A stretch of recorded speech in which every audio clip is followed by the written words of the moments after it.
hurts to touch. There's only one thing you could have been through. Had a dream I was white pill free from this silent disease. Will you help me find the key? It's one of those phone calls, when it occurs, you'll never forget where you were or how it happened. And I remember exactly where I was, and I remember how much it hurt.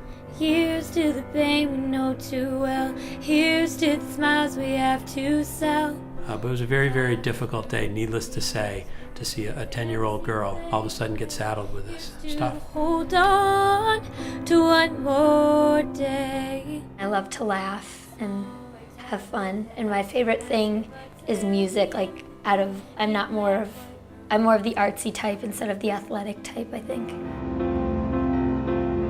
In 5th grade, I first started getting really bad wrist pains to the point where I couldn't turn a doorknob or button something on a sweater. So I went to our pediatrician, and they had me tested for what we thought would be juvenile arthritis or Lyme disease because it had all the symptoms of it, but it came back as lupus. Lupus is often called the great masquerader because it mimics other diseases. People can get diagnosed with rheumatoid arthritis, sometimes Lyme disease, sometimes scleroderma, sometimes fibromyalgia, and it can take up from 5 to 10 years. I even know people that it's taken 20 years to be diagnosed. The diagnosis of lupus is often difficult because it can mimic other diseases. For example, it can mimic infections. Many patients with infections will have fever and skin inflammation or joint inflammation. Lupus is a genetic illness. It's not infectious, it's not contagious.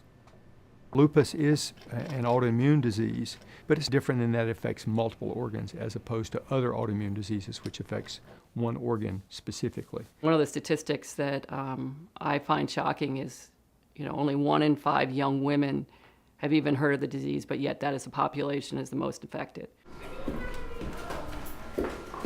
Lupus affects people differently. If you are feeling like you have an anvil on your chest and you just really can't think clearly, if you have stiffness or tightness in your joints, there's an unexplainable rash, you lose your appetite, for example.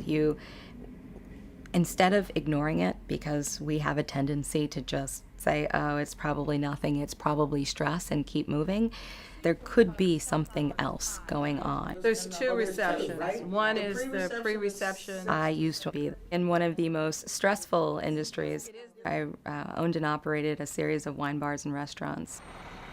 And, working 15, 16-hour days on my feet, I would have moments where my toes and my fingers and my wrists and my elbows would swell up. I woke up one day and wasn't able to move. I had to figure out something else to do. I had to make the decision to sell my businesses.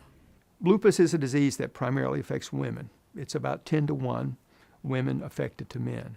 But men are affected, and it's important to know that. And some studies have suggested that the disease in men may be more severe than it is in women. Found out through a screening that I had protein in my urine. And so then a kidney biopsy was done, and that kidney biopsy showed I had lupus antibodies. I had some joint pain, things like that. It wasn't until a kidney biopsy that they were able to diagnose it definitively as lupus. At that point, I was put on high doses of prednisone. It changed the way I looked, changed the way I felt. I thought I might die from it. It covers the gamut. Some people have very mild cases of lupus, and it can be just their skin. Other people, it's systemic, and it's in their organs. And that's often the more feared complications of lupus because that can lead to organ injury. For example, kidney inflammation, which can be quite serious. I have kidney disease for life. It changes the way we live. The disease takes its toll. The medicines take their toll, and See you later. Bye, Dad. So certainly emotionally, it has an effect on everyone. What do you do when there's nothing at all? You feel helpless yet all the doctor's rooms you'll never forget. So I ask, can we fight this together? Because two is more than one, and I can't do it alone. Everyone has their outlet. Some people it's sports, some people they just write in a diary. Mine's my music. So as soon as I have something inside of me that I want to get out, if I'm having a bad day, situation, whatever it may be, I go to the piano and I write about it.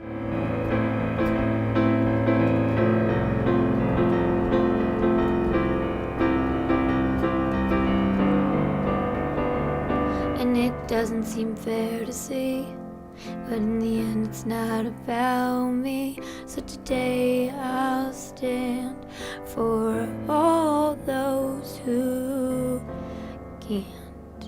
Here's to the pain we know too well. I started playing it over and thought, well, maybe this could help people. Maybe this could show people this is what it's like.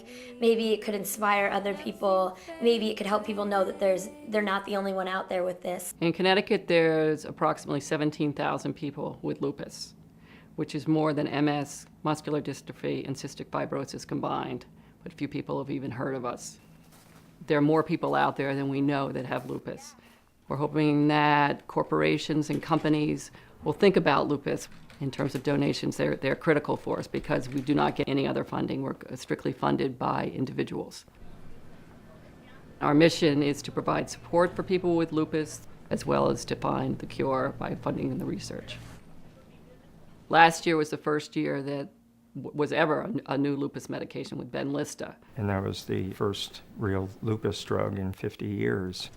Without that basic research that was supported by the LFA, the Lupus Foundation of America, it wouldn't have happened because it's a direct result of understanding something about the cause of the disease. Right now, we're just putting a Band-Aid on the issue, and so we need more research.